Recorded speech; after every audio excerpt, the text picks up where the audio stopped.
The living room, where the family meets to discuss issues, any issue which may be bothering one of the family members.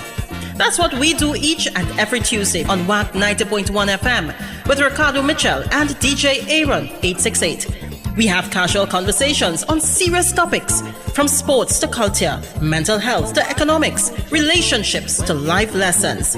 Join us each and every Tuesday on WAC 90.1 FM. The Living Room, casual conversations on serious topics.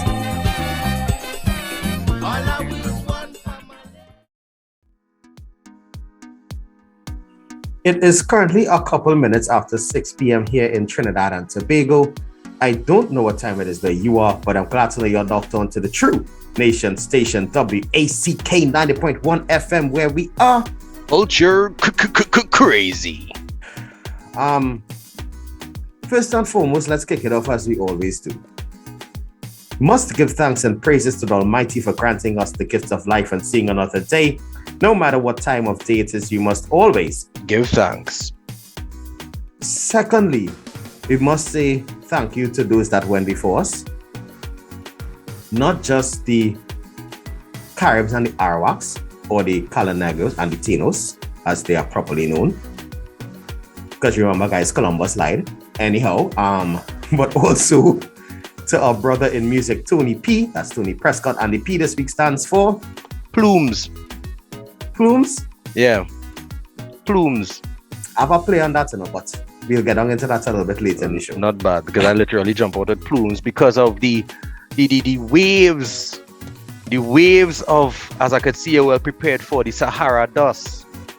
Brother man.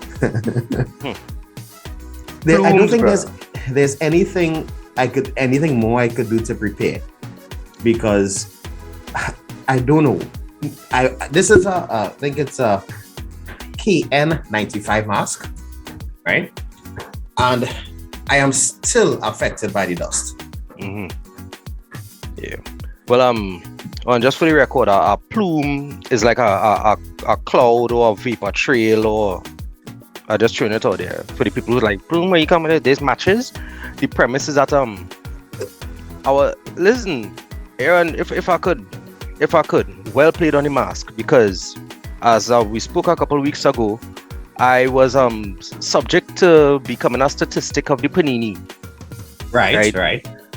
And I only pick up the cough in the last couple of days of that experience, and there's a lingering cough, and it's getting better, But there's a thing that happens where your throat becomes sensitive to irritation. Mm-hmm. And the irritation could be something as normal as your natural mucus line in your throat. So you could end up in a situation with something called post-nasal drip, where just a natural lubrication of your respiratory system could make you feel like coughing. You have a reduced cough threshold. Okay. So which is why it is realized that there are people coughing for nothing, literally nothing. Things that normally the body would be able to, all right, we detect an irritant or we detect some form of stimulation. But I small thing, man. With this, you don't have the threshold for that. So any little thing is coughing. And this Saharan Dust, over the past couple, I can't even say days, because it's really weeks. Yeah. And it's just a case of some weeks worse than others. Mm-hmm. But this last rounds, if I leave, let me say, an air-conditioned room and go into a room that's not air-conditioned, right? Just the change in that micro atmosphere is enough to make me start coughing. I don't know how people make it out outside. I want to add on to that, because for work I tend to have to go to the bank and to other offices and stuff like that. This week in leaving, I'll just say Gasparilla for ease of reference, I was not able to see San Fernando Hill. Right. For me, walking from the office to my car is, let's say, 15 to 20 meters. Mm-hmm. Within that space of distance, I was coughing. Yeah. And you didn't have the yeah, right? Didn't have the thing. By the time I jumped in my car and I got home, I was still coughing. I went and I sat in front of my fan, and then I got to ease up. Because at that point in front of the fan, it's just blowing. There's no stagnant air. But it is terrible. I'm coughing. People think that I have the vids. For want of better words. Yeah. But just trust me, this has been one of the toughest allergy seasons I have ever endured. Listen, I actually kind of feel in a way. I don't have, well, at least I never had sinus problems. The most I would have gotten in terms of allergy season was I get dry eyes. Yeah, that's the thing. I get dry eyes. So I was aware that there's a certain time every year where I would need liquid tears or something like that. Just regular eye drops. Sorry. It just fit right. No, that is good advertising. Advertising. Optics. So what happens is now with that annoying little dry cough, or you're feeling like your sinuses activated, but there's nothing. You're not breathing. There's nothing. No cold on your chest. You're not getting any relief or tension or anything. Like I'm like nothing. It's just like this sinus thing. It's serious. It's so serious. Sorry for the people who have sinus issues generally. To quote our esteemed David Michael Rudder, dust in the face. Right? Correct is right. If you don't know the program you're listening to, I must let you know this is The Living Room with yours truly, DJ Aaron 868. I'm always great and I am never late, alongside my bro with no throw. Ricardo Mitchell, the social stage and the local stage. The guest who never left? I think that played out by now. Yeah, was that? Only keep it better. Only keep it better.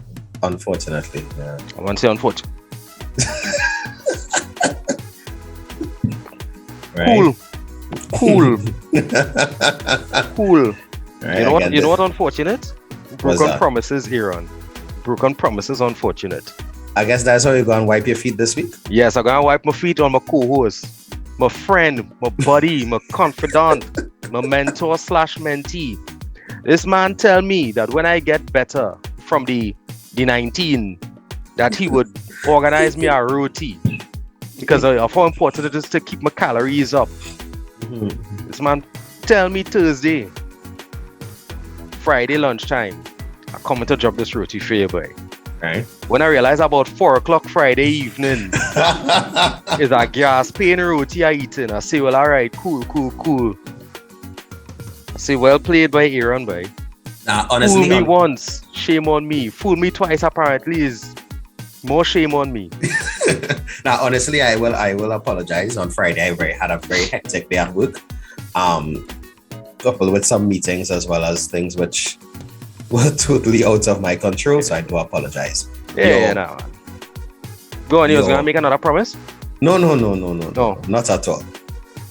Right? Yeah. So that's how you wiping your feet? I mean, to be honest, Aaron, the number of things that I could choose to be upset about right now, I just kind of don't really feel like getting worked up. Worked up is the right term. Yes, of course, we will run our commentary. Yes, of course, we will take a hopefully insightful look into some of the things that we navigating. But I'm just not feeling to get worked up right now. I think I reach a point where I want to start to discuss some of these things without necessarily the emotive reaction. I kind of fed up of seeing people having these emotional knee-jerk reactions and then failing to follow through.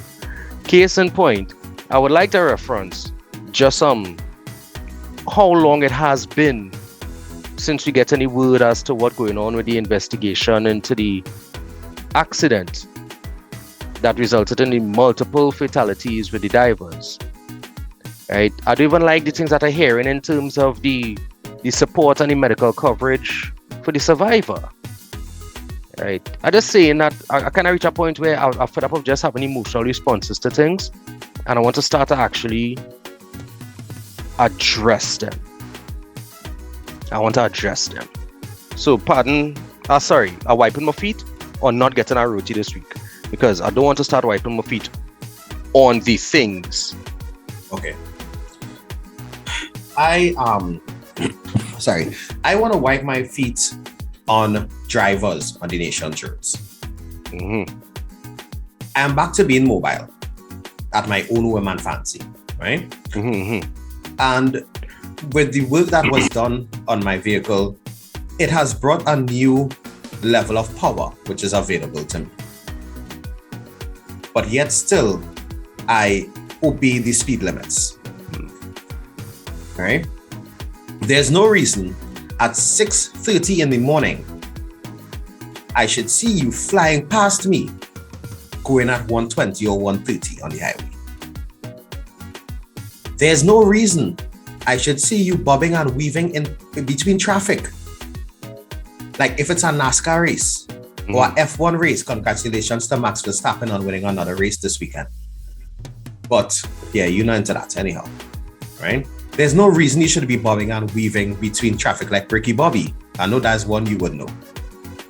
You're not first, your last, Aaron. If you're not first, your last. Right? There's no reason that if you're late, you should be speeding like if you're Lightning McQueen. To the persons on the nation's roads, I beg you, please take your time. You can't be late twice. And for you not to be late, you need a change in lifestyle. Wake up 10 minutes earlier. Don't watch the full news cycle before you leave home. You know, you could be late twice in an Aaron. But you'll be kind of late at not coming back from. Oh, okay. I see where it's got. I was scared for a second there. You know, if I had a frighten at least twice an episode, I ain't doing my job. Right? But guys, please be careful on the nation's roads. And moving on to hanging your hat. This is going to hurt me to say publicly. It's going to really hurt. But congratulations to the one Manchester City fan that I know, Mr. Joel Gunnis, on Manchester City winning the Premier League title for 2021-22. Ricardo, you are a Barcelona fan, so you are just wearing that jersey to be the antagonist in today's episode. Me? Yes, that is actually true. That is true. That is very accurate. I changed jerseys. Yeah. That was your second option. I don't have a City jersey. See what I did there? I just shut up. Because they did finish second. But I must commend Manchester City on a well-fought title race. Because you have been a City fan. Yeah, they own. That's the only City fan that I know. Jerry's been a City fan at least a decade now. I remember when he was a Barca fan, and then I realized City was his EPL team, but he always had one foot in him. Yeah, in that camp. I'll give him that. He's the only City fan that I know, so he alone getting congratulations. Anybody else who's supporting City is a Manchester United hater. Yeah, as our Pep Guardiola kind of guy, so. Pep, I find Pep does look like my father, honestly. What? With a beard. That definitely gonna end up here. That's gonna end up here. So I'm gonna look for a picture of Brian, Mr. Brian. So I'm not gonna say that you're a friend of him. I'm a partner. Trainer, Mister. Yeah. Oh, look at my shopper clothespin. Yeah, go on. Another thing I want to hang my hat on, it's something very close to my heart, right? I want to hang my hat towards the Holy Faith Convent of Penal, their drama department, for that excellent show which they had on Monday last. Yeah. But not yesterday. You know what I mean? Yeah. Monday before. Yeah. There's the colonialism. Yeah. Colonialism. A song like I Sasha there. Too much borderline. Wow. You know what? Sooner or later, one of these go on. But yeah. Right? So yeah. The show was last week, Monday. I wonder if there's any way for me to catch that. I haven't missed it then. I'm not sure. We'd have to look into that. All right. But I know probably for a future episode we could look at having Miss Harmony Farrell, I think her name is, the drama teacher from Penal Convent, to talk about the importance of drama within the school curriculum. Speaking of drama, Aaron, I wear this hat to dramas a little bit. I wear this hat because I wanted to hang my hat to you. Same way I wipe my foot, I'll hang my hat. You've definitely spent a lot of time developing your craft, and you spent some time developing your brand. And I just want to acknowledge the fruit of the kind of work that you've been putting in. There was a point in time when you tuned into WAC 90.1 and Aaron Williams, DJ Aaron 868, was the young boy.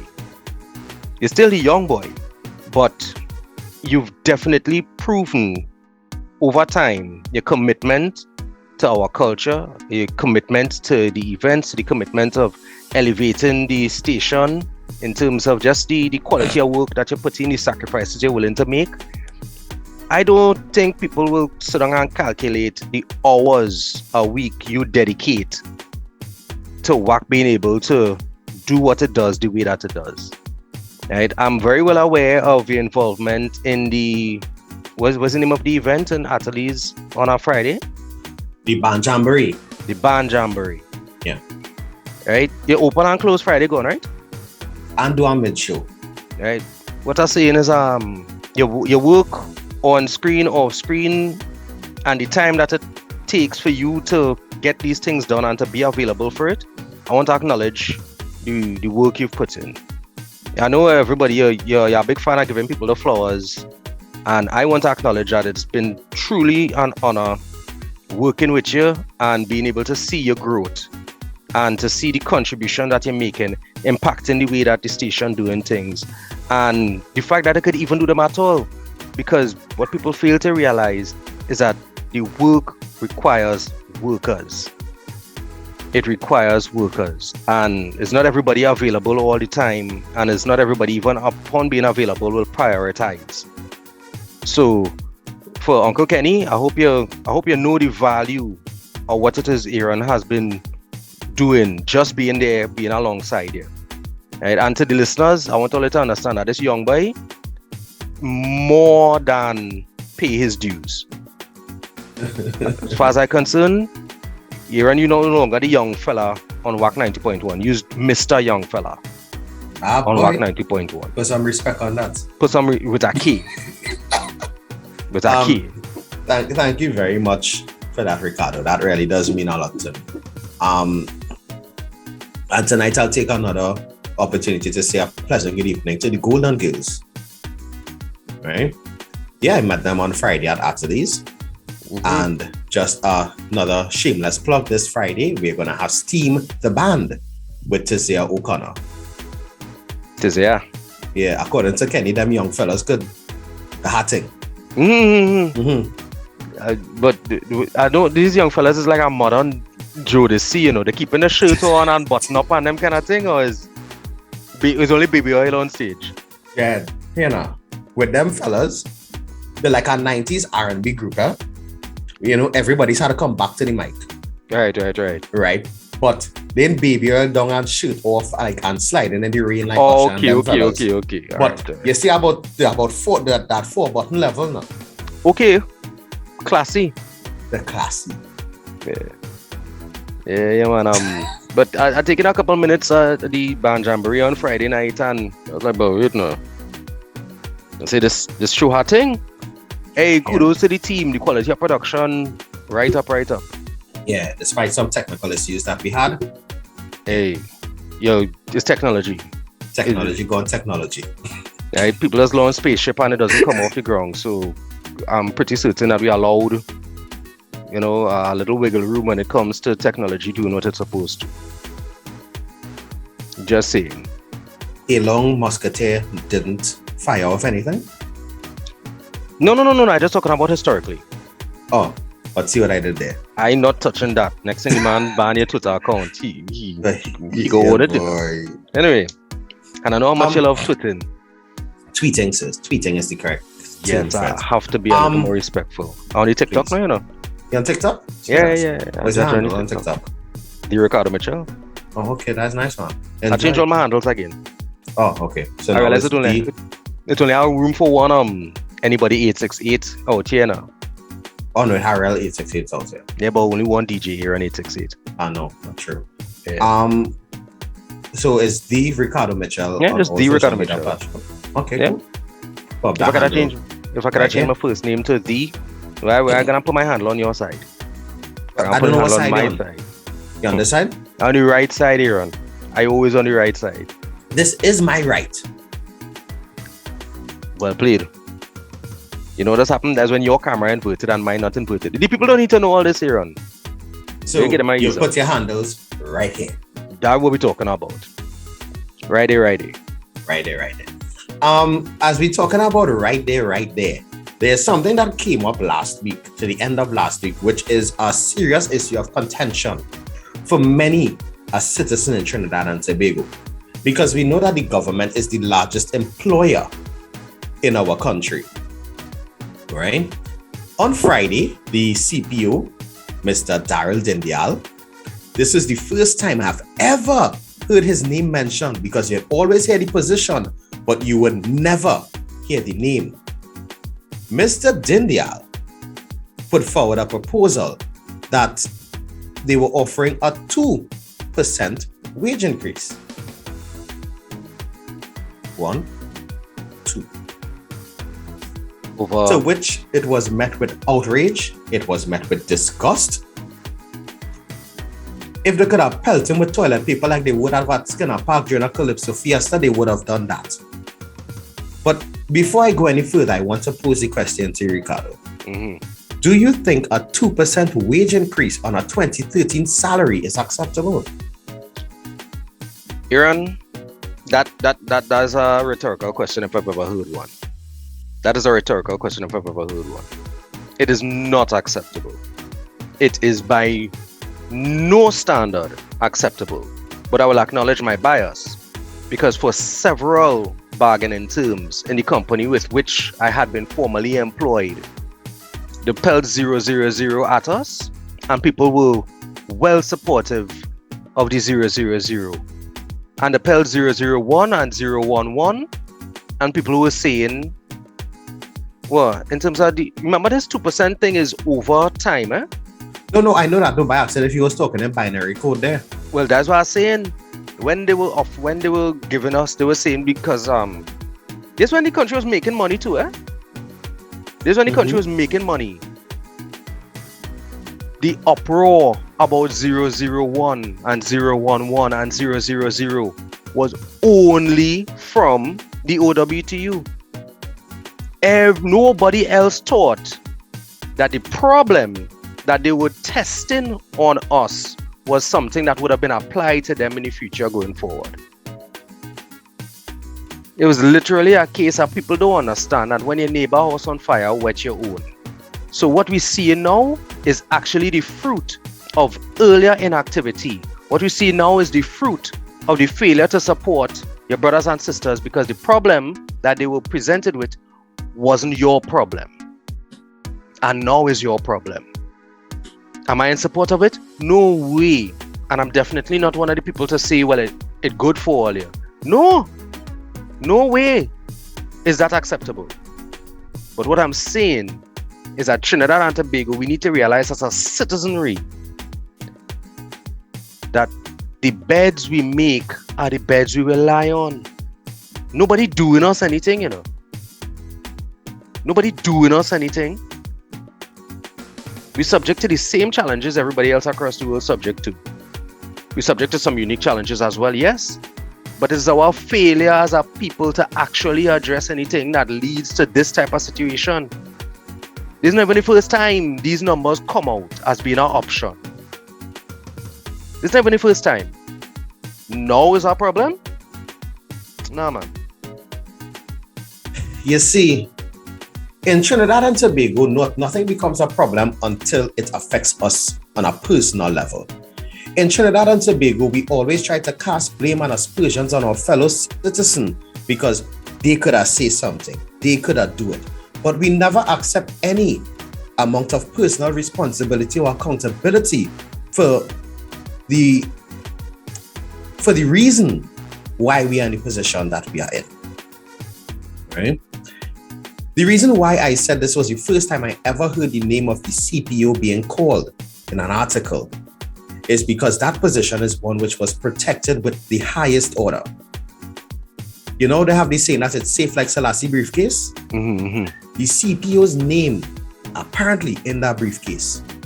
But you know what else was leaked over the weekend? His compensation package. So what we see in here is a direct correlation. And I'm not saying causation, I'm saying a direct correlation between the identity of the CPO and possibly the need for a scapegoat. To an extent, yes. As well as the fact that in this digital age that we live in, where information is readily available to each and everyone, we are now going through an era where if something affects us, we no longer have respect for the position, but we target the individuals. Right. I am not in any way negating that a 2% increase is in any way, form, or fashion acceptable. But the slander being put against the individual is not acceptable. Again. No. Anyway, sorry, go ahead. Let's get down to the matter at hand. Yeah, use the finance man here. Help me. No, I wasn't going down finance road. What I was going down at the angle with is the fact that they changed the terms and conditions of the agreement and the bargaining periods from a 3-year period to an 8-year period. So for me, that is a slap in my face. Because I will say it, I'm a public servant. And I always found the insult of 000 or 001 or 101 or whatever it may be an insult. What am I supposed to do with a 1% salary increase? It's a rhetorical question, huh? But really and truly, in these times when we are at the mercy of global market factors, macroeconomic factors, some microeconomic and some price gouging, which the capitalist world has made fully acceptable, we need to take a look at renegotiating salaries to an acceptable number. I'm seeing unions asking for a 15% increase. I don't see that as being I don't see that possible. as being reasonable. And also financially possible. Right. Because now we're going to get on to the numbers here. Do the thing. The government, although it is the largest employer, do you know how government pays salaries? Taxes, income on state enterprises, profit from state enterprises.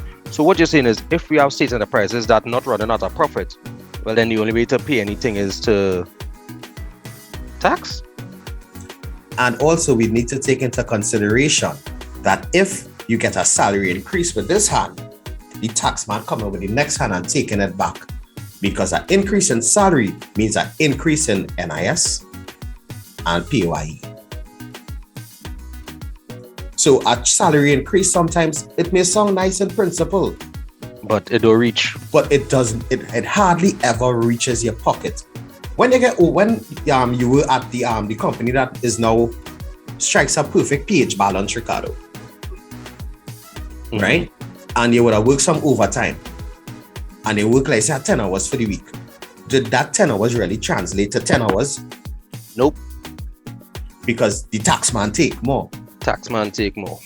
And not only that too, I mean, just because it costs labor, right. Costs. Right? What I'm asking the population of our country to do is we need to start holding businesses accountable. You cannot tell me that in the grocery, a pack of milk went up from $5.75 to $6.75 in a 6-month period. And as the Minister of Finance, they say, we ain't riot yet. And literally, I've seen every item in a particular grocery chain go up by $1 to $2 in the past week and a half. Every item. I don't want to some things went up by 50 cents, but that's because they went up by 50 cents before. I don't want to accuse businesses of price gouging. But what is an acceptable profit margin for these businesses? Because also, sorry, I'm businessman. Sorry, I'm numbers man. But here the catch for this, right? An increase of $1 to your transport cost should not be an increase of $1 to every single item that you have on sale. There's an exponential application.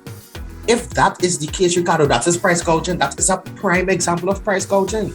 I'm just saying there's an exponential application when it comes to passing on the cost to the consumer. Remember when we had the conversation a couple of weeks ago about that's what I was going to talk about. The taxi fares and things like that? Super gasoline raised by $1.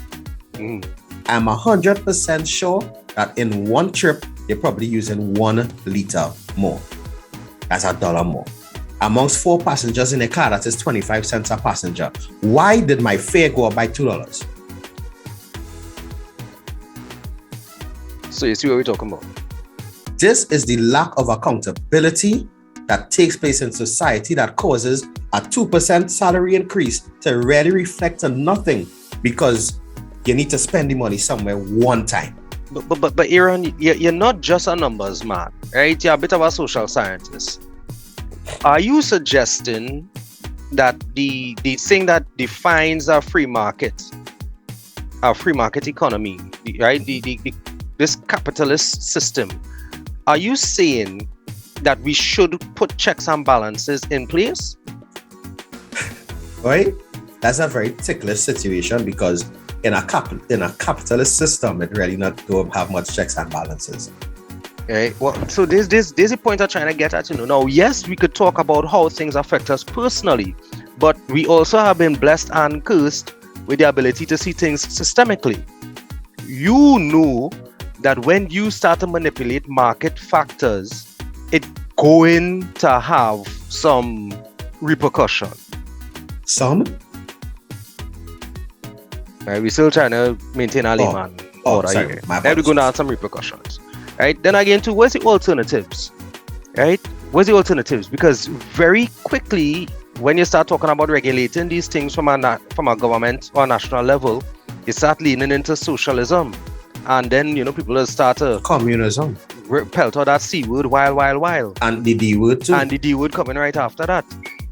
Right? So what I'm saying is, we either have a free market system or we don't.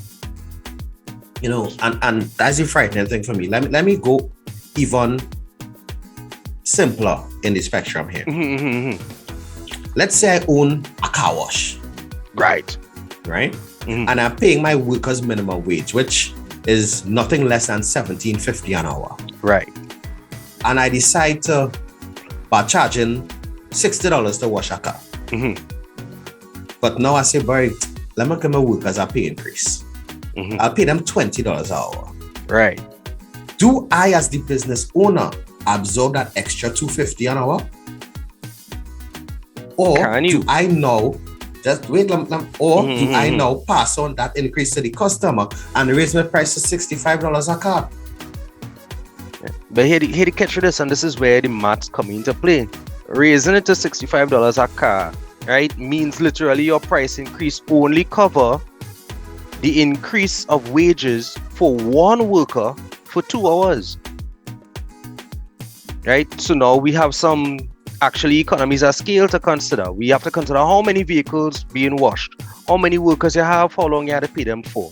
So as much as we would like to apply good moral, ethical principles to how we treat our workers and protect our customers, we also have to consider the mathematics behind being able to do so. To operate a business.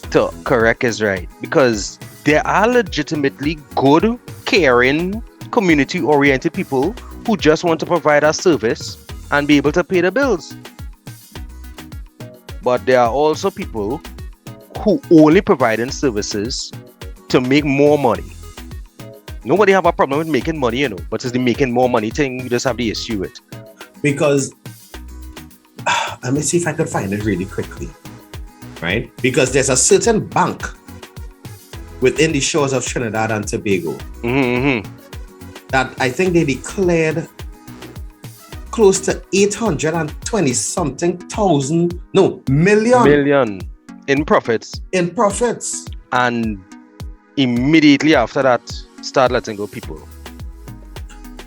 What the fire truck is that? That is what happens when your profits aren't a reflection necessarily of the way that you run your business, but a reflection of the way that you manage your costs.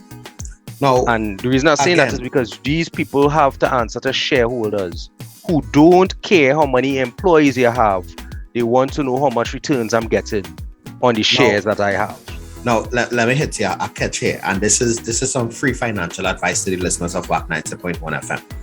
If you are operating a business, no matter what your bottom line is, that doesn't matter. What matters is your cash flow balance. How much cash is available. You never want to be in a position of a negative variance on your cash flow. Never.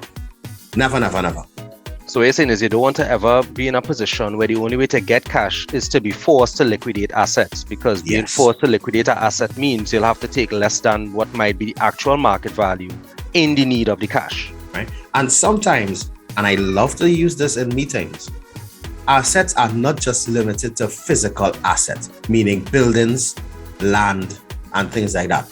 The assets of an organization also comprise of the employees. So what you're saying is firing people to save money is not a good business practice?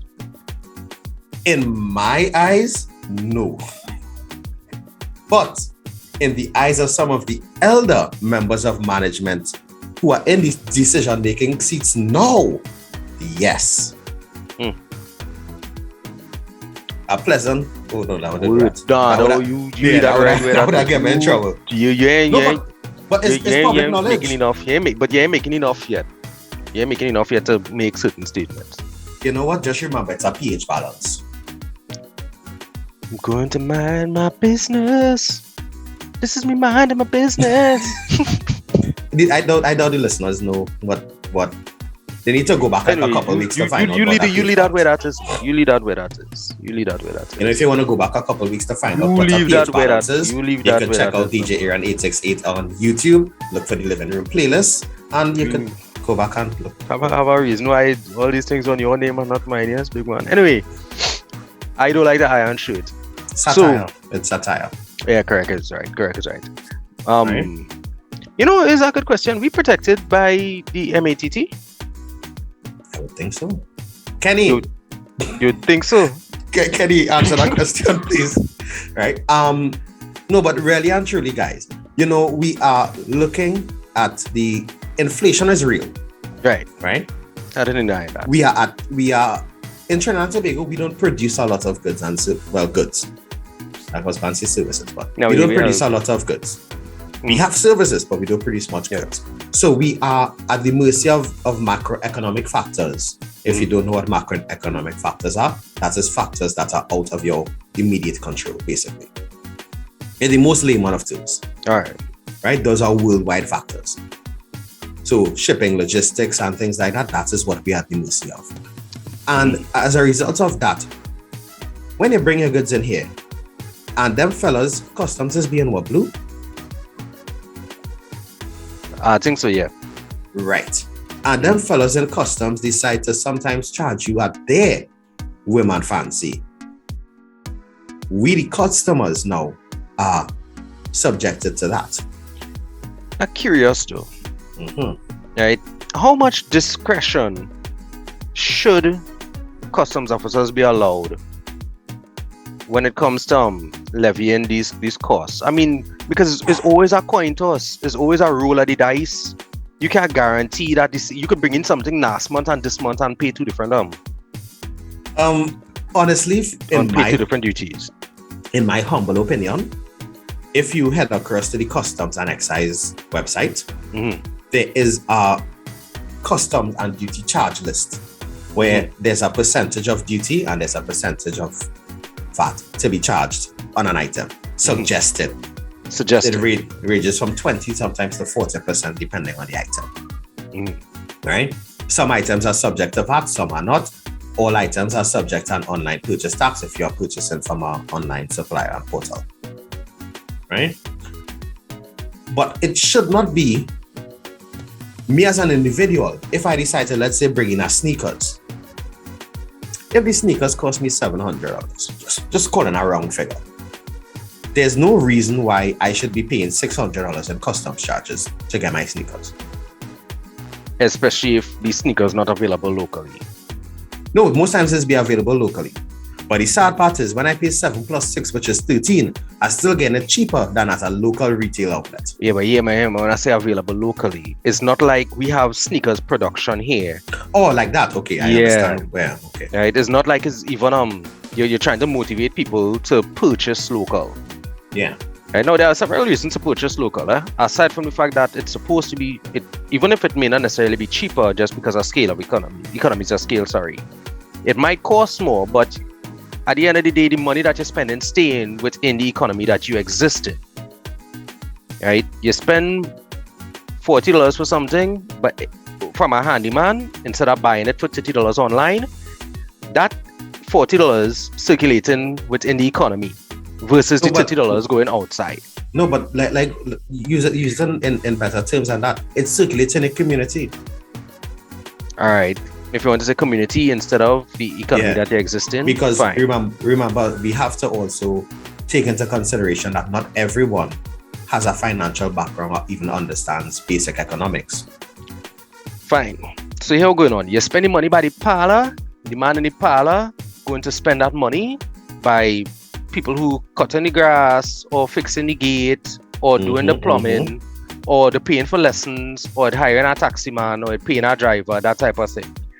You spend that money, let me say, by a company that's based in South America that's selling things in bulk. And when you spend that money there, that money goes outside. If you look to pay a bill online, they're charging you in US. That's to tell you that the money not staying here. You know, the only money that's in here is what they pay their employees or whatever services that they actually utilize. But the money going outside, the profit going outside. I could jump on that. You could jump on anything you want. This your show, you know. It's our show. I prepared for in case anybody realize your page talk and decide let me change it. I'm gonna change that sign from Ricardo Mitchell and DJ Aaron 868 to DJ Aaron 868 and guest suite. Anyway. When it comes to foreign exchange, we always clamor about the lack of availability of foreign exchange. Do you know that when you make a purchase with your credit card, the bank has to therefore find the foreign exchange to pay the supplier in their currency? Right. Did you know that, Ricardo? You know why I know that, Aaron? One, because of the amount of things that I've paid with my credit card. Because I can't pay for it with my bank card. That's our next thing we need to raise. But no, now the reason why I'm raising that is because we think that, you know, we get it cheaper online. Yeah, I just get my card number and I don't have to worry about that. But the bank now has to worry about Forex.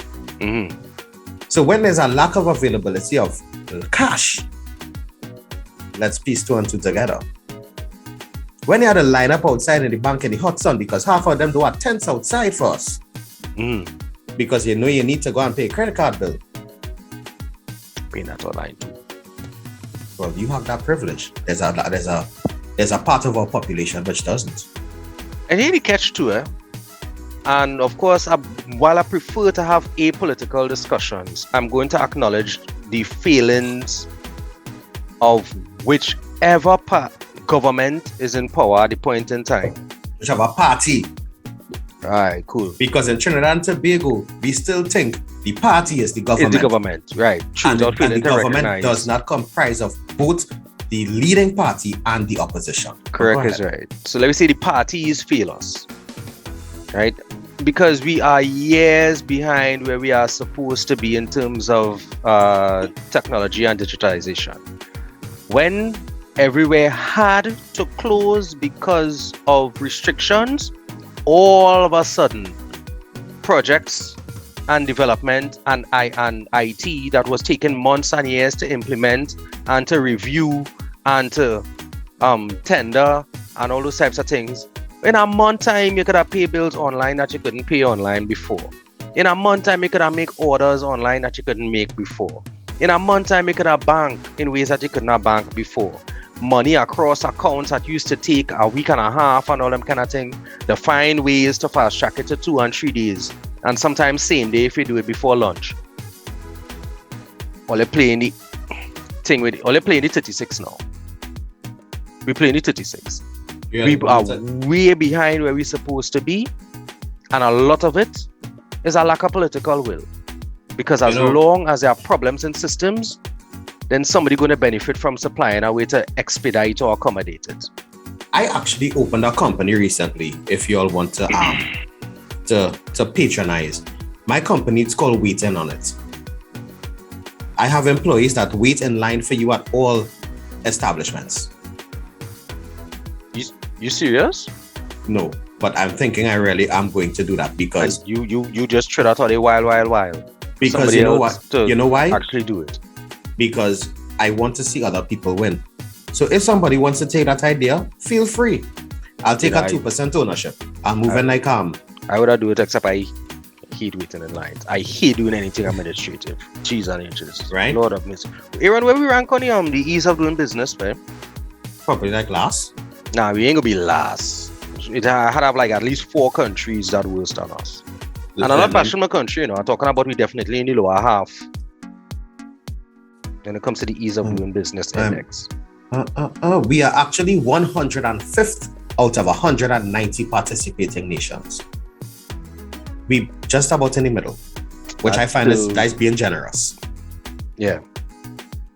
Right? Because the Ministry of Digitization is as present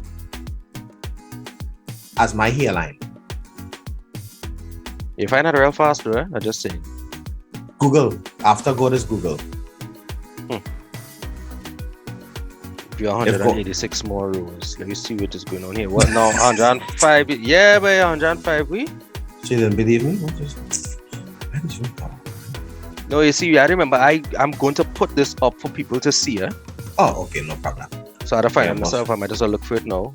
Yeah, but we really are terrible at doing business. I am dreading right now. I might have to take a full day to go licensing office to do a change of engine. What countries are just above and just below us now? Fiji, Tonga, Namibia. There's the 3 countries above us. Fiji, Tonga, Namibia. The 3 countries below us, Tajikistan, Vanuatu, and Pakistan. Who? Vanuatu. The one in the middle. Oh, is that Vanuatu? I will have to look. I've never heard of that country in my life. Neither have I. And you know I love my geography. Which countries we in between now? Malawi, Ivory Coast, Seychelles, and Uruguay. Why are we in this? I don't know. Anyway, there's a conversation for a different point in time. Yeah. Yeah. We have no right to be in that group. No right whatsoever. But you are correct, Ricardo. For us to do better, there needs to be political will, and until we stop picking ketchup and mustard and putting it on our food, we will continue to be in the same predicament. And we're getting close to the end of today's show, and there's something pretty much that time. Right? There's something very quickly that I want to address. Last week, Sunday, Ricardo. I'm gonna get the date. So the 15th of May. Right? Were you awoken by any loud noises at around 4 a.m.? You mean by Josie's dotishness? Jamishness, but okay. Aaron, at about 10:30 the night, the sound check was going on. Right. The music, as far as I know, never stopped. The license for that event was supposed to be from 3 a.m., right? If I'm not mistaken. 3 to 9, correct? 3 to 9. The sound check was going on hours before that, and to my knowledge, it never stopped. All they did, and the sound check was audible from where I'm in Marabella here. The volume went up dramatically After the sound check. when the event started. Right?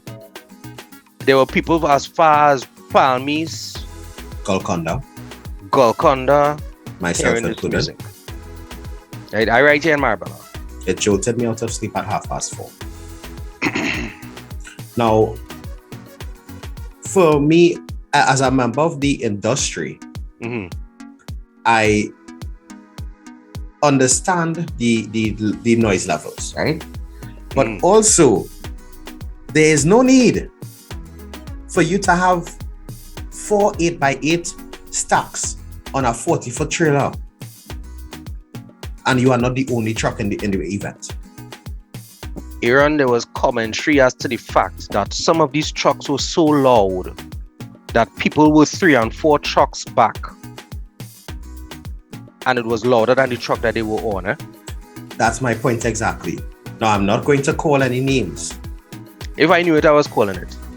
No, I didn't tell you. No, I know why I'm not calling any names. I know why you not calling it, but I not in what you in. Right? I not in entertainment in that capacity. The reason why I'm saying this, it have no reason for 4 8x8 systems on a truck. It have do and it have overdo. Aaron, help me here. What is this 8 you're talking about? 8 tops, which is 8 speakers playing like treble and mids and high mids, and then you'll have 8 speakers playing bass and low mids. Right, so it's 16 speakers. The 15-inch and them is what? Some of them might have 15 inches, some of them might have AW scoops. It have different types. So AW scoop is a bigger speaker than a 15. Yeah, for bass, yeah. Word. Right? So understand what I'm saying. I'm not saying that I'm in favor of events not happening at this venue, because logistically it is an excellent venue. Right. What I am in favor of is regulating the amount of speakers and the amount of noise being emitted from the systems. However, for that to happen again, we need some systematic change. We need somebody within a certain authority to say that music mounted on a truck should have a certain decibel level. Yeah, but then when you have people present, representatives of the organization responsible for monitoring this, saying that they got the readings and they're waiting for people to actually go to the police station to file reports. Now, I get the importance of that. You know me, I'm a huge advocate for putting the medicine where the problem is. So we can't be talking about how bad the music was, but nobody actually make a report about it. Oh, right? Then they don't really have a noise complaint to please. address. But in that scenario, what I will also say is that if at the event, because I know for sure it had a police strength there. Of course. Which is probably less than what it will have at other events, but that is something else I'll have to get into. But police do walk around with decibel level checkers. But the EMA does be there. All I'm saying is, 2 things I want to wrap up with. One, kudos to Mr. Charles, Gedari, and Manning for using the political platforms and positions to acknowledge that that particular incident was troublesome to the respective communities. Right? Thank you for acknowledging that. Yes, they are elderly and sickly, and there are people who weren't in the party who are affected by the party. I want to, on that note, also say that Peter does pay for Paul, because it have another session coming up this weekend, and then it have another one another week or 2 down the road. And they're probably going to be held to greater task than the dotishness. So, something comes to mind. sorry. And I'm going to equip the citizens in the vicinity of the Brian Lara Cricket Academy. For these events to get their licenses and their noise variants, they have to publish in the papers the intended date and time of the event. Pay attention in the papers so that if you know you will have an issue, there's a number for you to call. All right. Cool. So I'm equipping you with the information. No, it's up to you to do something about it, because we also have no problem with events being held there. What we're asking for is for some kind of consideration. Right. Because we all know, as I wrote in my article, the economics of events is a lifeline to a lot of persons in this not country. fighting that down. And I also, on closing, want to acknowledge the passing of Granny Grant, right? The Grant family of Marbella. Right. My peace and prayers, may the peace of the Lord and cover your family at this time. Yeah. Right? She passed away, I believe it was Saturday night, early Sunday morning. Saturday night, if I'm not mistaken. Condolences to the Grant family. Right. Also, WAC lost 2 of its loyal listeners over the past week. Condolences brought to their family as well. Right. As we close off today, this is yours truly, DJ Aaron 868. I'm always great, and trust me, I am never late. I remind you that love is the currency, so spend some today. All right. Yeah, this is Ricardo Mitchell, the social stage and the local stage. Thanking you guys for joining us in the living room. Remember, guys, the hourglass is opaque. We don't know how much time remains, so whatever you're doing, be good and stay safe. I don't know if Mr. Desmond is up next tonight, because I know he's supposed to be heading across to Orlando. Right? Okay. So, if Mr. Desmond, he's up next with the big band, take it in. Manny, way out for them.